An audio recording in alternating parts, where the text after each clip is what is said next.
Olá, que a graça e a paz de Deus e a paz de nosso Senhor Jesus Cristo, que excede a todo entendimento, esteja com você. Hoje mais uma vez, estou aqui com o meu menininho, o Johnny, aqui, todo dengoso no banquinho que ele ama,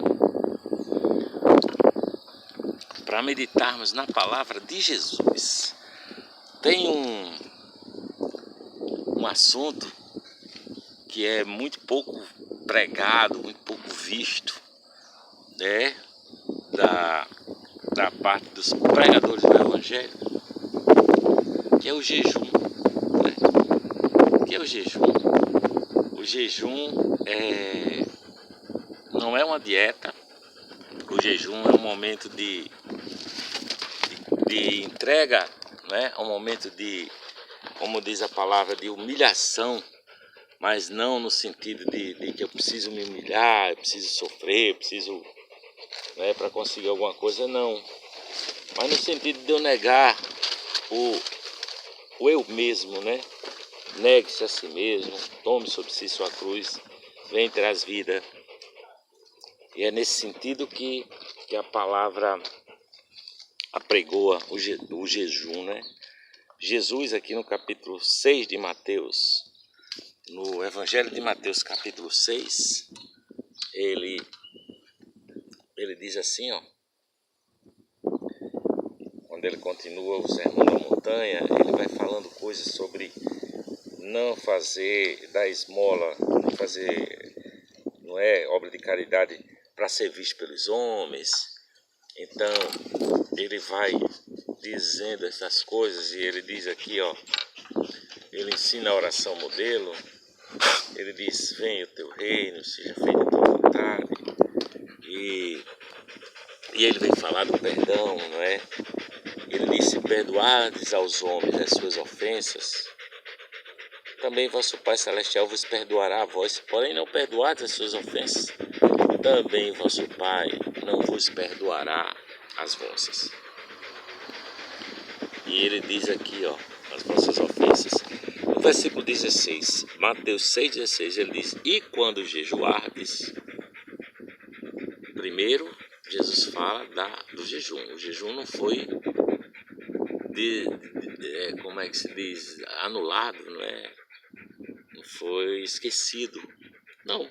Se Jesus diz: quando jejuardes, não vos mostreis contristado como os hipócritas, porque eles desfiguram seus rostos para que aos homens pareça que jejuam. Eu vos digo que eles já receberam o seu galardão. Quando tu, porém, jejuares, unge tua cabeça, lava o teu rosto, para não pareceres aos homens que jejuas, mas a teu Pai que está em oculto.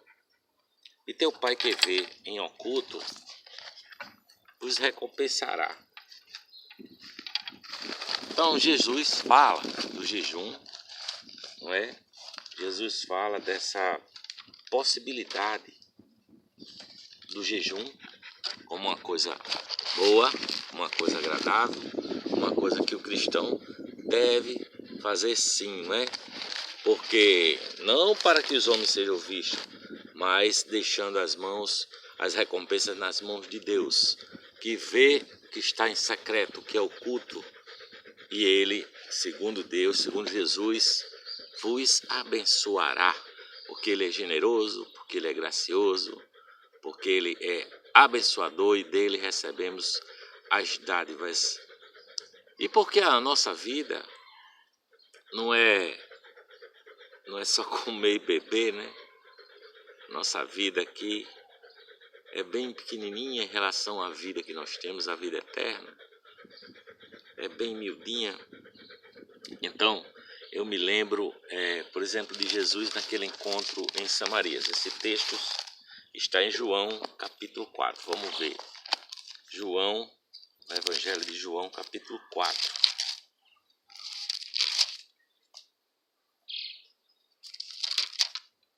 E é o encontro de Jesus com aquela mulher samaritana no poço de Jacó.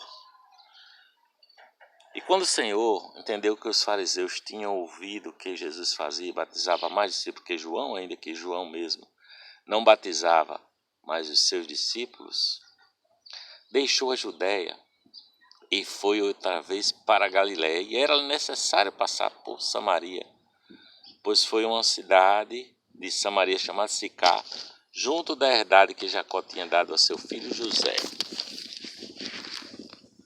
E estava ali a fonte de Jacó. Jesus, pois cansado do caminho, assentou-se ali junto da fonte. Isto era quase a hora sexta. Veio, pois, uma mulher de Samaria tirar, era quase meio-dia. Veio, pois, uma mulher de Samaria tirar água e disse-lhe Jesus: dá-me de beber, porque os seus discípulos tinham ido à cidade comprar comida. Disse, pois, a mulher samaritana: como, sendo tu judeu, me pedes de beber a mim, que sou mulher samaritana? Porque os judeus não se comunicam, não se dão bem com os samaritanos. Jesus respondeu e disse-lhe: se tu conheceras o dom de Deus e quem é o que te diz, dá-me de beber, era tu, ele pedirias e ele te daria água viva. Disse a mulher: Senhor, tu não tens com que tirar água, o poço é fundo, onde pois tens a água viva? És tu, porventura, maior do que o nosso pai Jacó, que nos deu desse poço, bebendo ele próprio dele, seus filhos e o seu gado? Jesus respondeu àquela mulher e disse-lhe: qualquer que beber desta água tornará a ter sede, mas aquele que beber da água que eu lhe der, nunca terá sede. Que a água que eu lhe der se fará nele uma fonte de água que salte para a vida eterna. Disse-lhe a mulher então, disse a ele: dá-me dessa água para que não tenha mais sede e não venha aqui tirá-la. Disse-lhe Jesus: vai, chama o teu marido e vem cá. A mulher respondeu e disse: não tenho marido. Disse-lhe Jesus: disseste bem, não tenho marido, porque tiveste 5 maridos, e o que agora tens não é teu marido. Isto disseste com verdade. Disse-lhe a mulher então: Senhor, eu vejo que és profeta. Nossos pais adoraram neste monte Zerizim, e vós dizeis que é em Jerusalém o lugar onde se deve adorar. Disse Jesus: mulher, crê-me que a hora vem em que nem é neste monte nem em Jerusalém adorareis o Pai. Vós adorais o que não sabeis, nós adoramos o que sabemos, porque a salvação vem dos judeus. Mas a hora vem, e agora é, em que os verdadeiros adoradores adorarão o Pai em espírito e em verdade, porque o Pai procura tais que assim o adorem. Deus é espírito e importa que os que o adorem em espírito e em verdade. A mulher disse-lhe: eu sei que o Messias, que se chama o Cristo, vem. Quando ele vier, vos anunciará tudo. Disse-lhe então Jesus: eu o sou, eu que falo contigo. E nisto vieram os seus discípulos e ficaram maravilhados de que ele estivesse falando com a mulher. Todavia nenhum lhe disse: que perguntas ou que falas com ela? Deixou, pois, a mulher o seu canto e foi à cidade e disse àqueles homens: vinde ver de um homem que me disse tudo quanto tenho feito. Porventura não é este o Cristo? Saíram, pois, da cidade e foram ter com ele, com Jesus. É muito interessante essa passagem de Jesus com essa mulher naquele poço ali na cidade de Sicar, de Samaria. É muito interessante porque Jesus estava com fome, né? Jesus estava com fome e ele tem uma comida que ele diz: eu tenho uma comida para comer e a minha comida é fazer a vontade daquele que me enviou.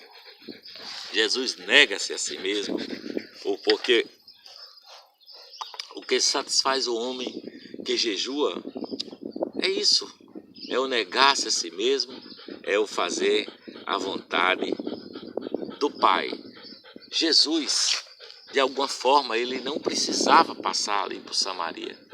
Ele podia ir por outro caminho para Galiléia, estava voltando para Galiléia com os seus discípulos. Mas ele, de alguma forma, disse: não, quero passar por Samaria. O Pai deve ter dito: para ele que ele teria que passar por Samaria. Ele chega ali por volta do meio-dia.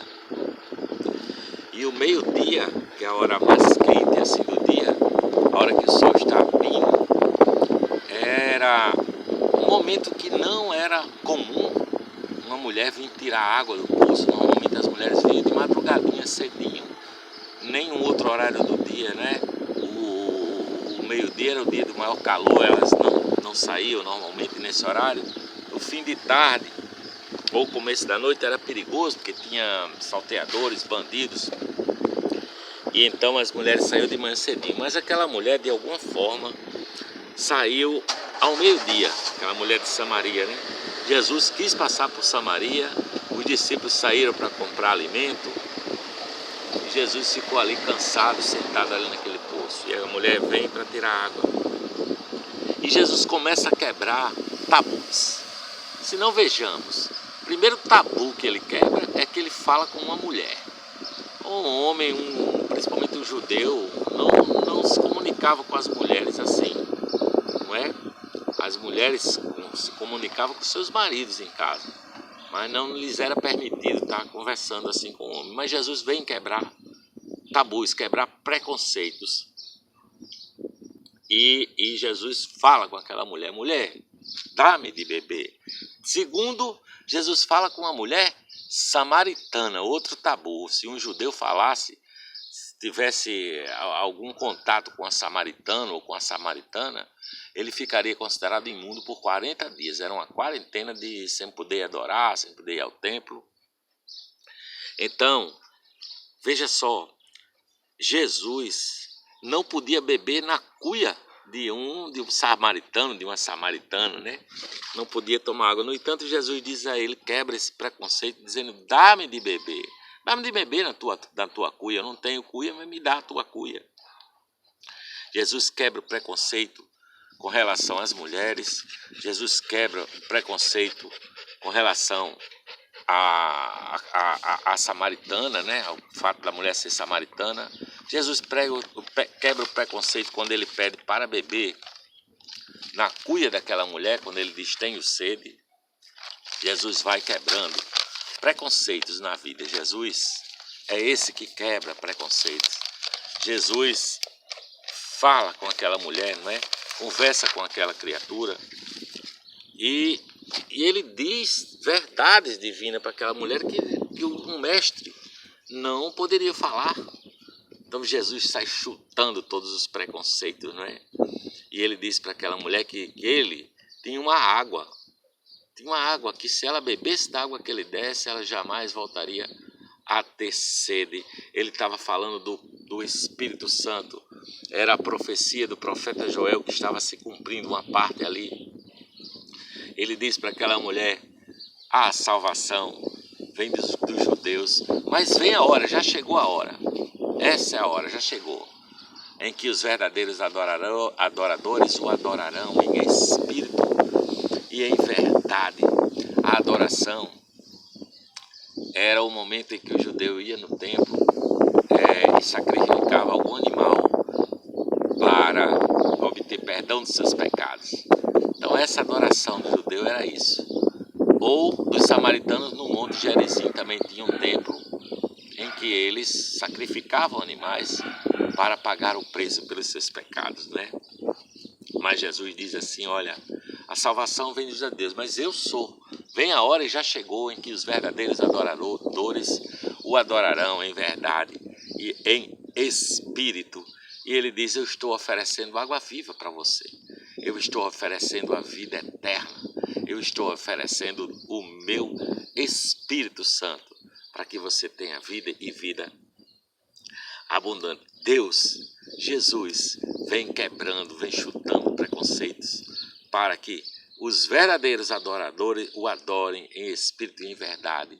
Você já pode pedir perdão a Deus em qualquer lugar que você estiver.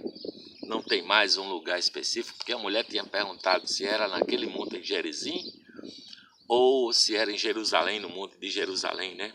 Que adorar a Deus é pedir perdão a Ele. Em espírito, em verdade, você pode pedir perdão a Deus em qualquer lugar. Aí a mulher poderia ter dito: mas Senhor, quem vai morrer por mim se eu for adorar em algum lugar e não tiver um bezerro, né? Ela pode ter pensado isso. Não tem um carneiro, não tem uma vaca, não tem um pombinho para eu matar. Quem vai morrer em meu lugar?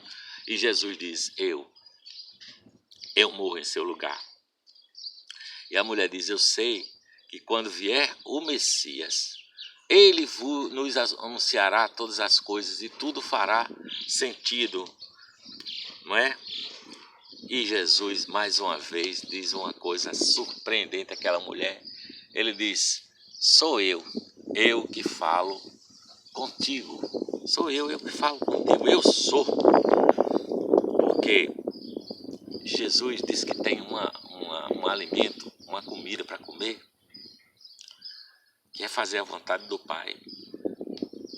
E essa comida de que Jesus se alimenta é libertar o próximo nas mãos de Deus. É trazer libertação para o próximo nas mãos de Deus.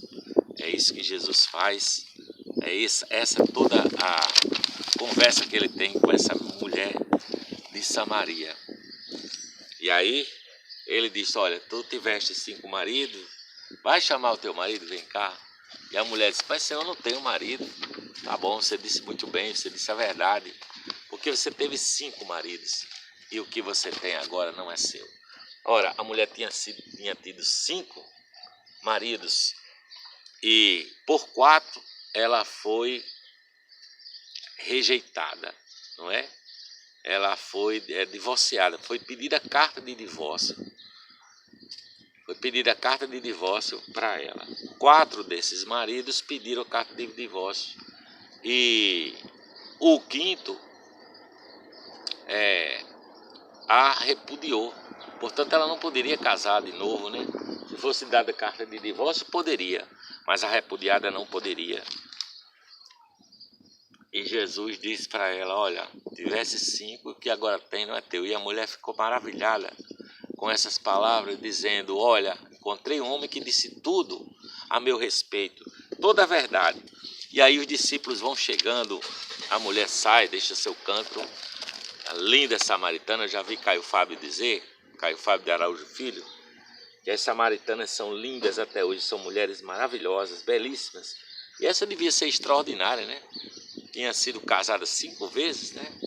Tinha tido 5 maridos e já estava com um 6º sujeito, porque não era por má fama, não era por má fama. Se fosse, ela não tinha casado mais de uma vez. Ela tinha sido divorciada, né? 5 vezes tinha sido divorciada, 4 vezes, e na 5ª vez o cara a repudiou e ela não pôde casar de novo, mas já estava com outro companheiro. Mas os discípulos chegam e tomam um susto. Os discípulos ficam admirados. Como é que pode? Ele está conversando com essa gata aí, com essa princesa. Eles ficaram sem entender porque Jesus conversava com uma mulher ali. E eles ofereceram, a mulher foi chamar os samaritanos, foi dizer lá, né, para a cidade, e os samaritanos vieram todos para conhecer a Jesus, e diz o texto que Jesus passou alguns dias lá com eles. E eles ofereceram, Senhor, Rabi, come, Rabi, está com fome. E Jesus disse para aqueles homens, uma comida eu tenho para comer, e é fazer a vontade daquele que me enviou. E a vontade daquele que me enviou é que eu traga salvação, traga perdão para as almas, é que eu liberte, cure e traga um novo sentido para a vida, uma alegria perene, uma paz que excede a qualquer entendimento de qualquer pessoa. Esse é o texto que eu queria que você refletisse hoje. Jesus no poço de Jacó, naquela herdade de Samaria. Eu vi também um pregador dizer, acho que foi Ariovaldo Ramos, que até hoje aquele poço de Jacó continua ativo há mais de 3.000 anos, que já é uma coisa muito louca também, né? Até hoje, gente vai, as pessoas que moram ali em Samaria, até hoje utilizam naquele poço, o poço de Jacó, que está ativo há mais de 3.000 anos. Já é uma coisa impressionante também, né? Eram essas palavras que eu queria trazer, eu juntinho com o meu filhinho aqui, ó, o meu lobinho, o Johnny, olha a língua de Johnny. Se você gosta do nosso conteúdo, se inscreva, ative o sino, as notificações para receber todas as notificações. Curta, comente, faça seus comentários e compartilhe. Eu daqui vou dizendo um beijo, deixando um beijo para o seu coração e que a paz de Deus, que excede a todo entendimento, esteja com você.